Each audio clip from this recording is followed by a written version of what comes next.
When it comes to grief and loss, we don't realize that what happens to us or our experiences is loss, right? And grief is a response, it's an emotion of feeling to loss. Loss happens in so many different ways. Loss happens when we have big losses and we have small losses. You can have a loss, which we normally know of as death, when somebody passes away.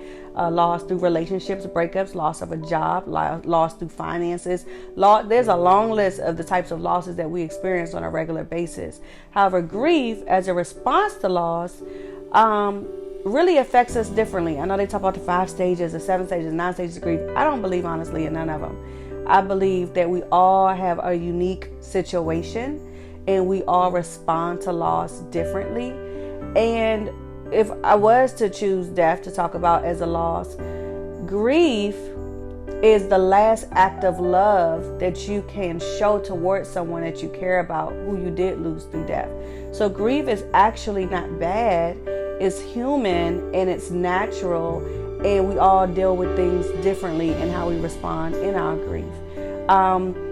One thing about grief is you have good ways to deal with it, right? Deal with situations, especially death, and you have bad ways. You have good grief and bad grief. You have unhealthy grief and healthy grief.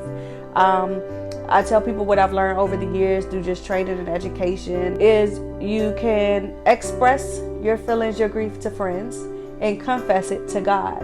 You don't want to repress or suppress, which is consciously blocking something out of your head, or subconsciously, meaning knowingly blocking something out of your head or unknowingly blocking it out of your head. You really want to express it to your friends, share your feelings, share your emotions, share what you're going through in that day, but then also confess it to God. God, this hurts.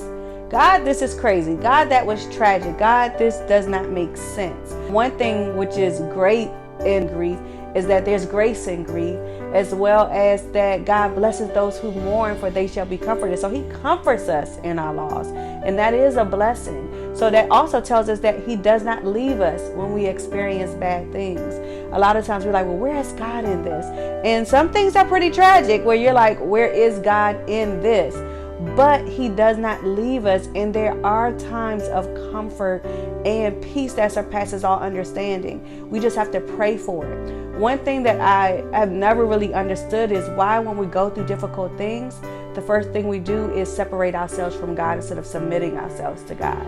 And so it happens so often where we turn our backs on him as if we're perfect all the time, as if we're good all the time. We're not good all the time. My life isn't perfect. I do things, sin probably every day. But then yet when I go through something, I say, God, where are you in this? It really doesn't make sense.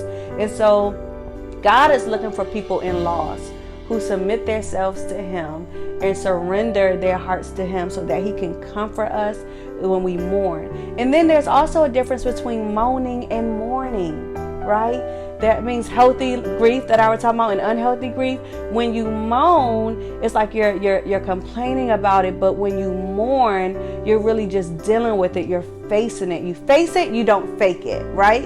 And so that's another thing when it comes to grief. You want to face it, you don't want to fake it. We do everything in our lives to run away from pain. We do it in breakups, relationships. We do it when we go to the doctor. We do everything to run away from pain. But when you face pain, it helps you, one, get through purpose, right? It helps you position you for your destiny and all that. But it also allows you to grow and to move and really even get closer to God, right? So those are just some quick tips that I have for you. Feel free to connect with me online or email me if you have any questions.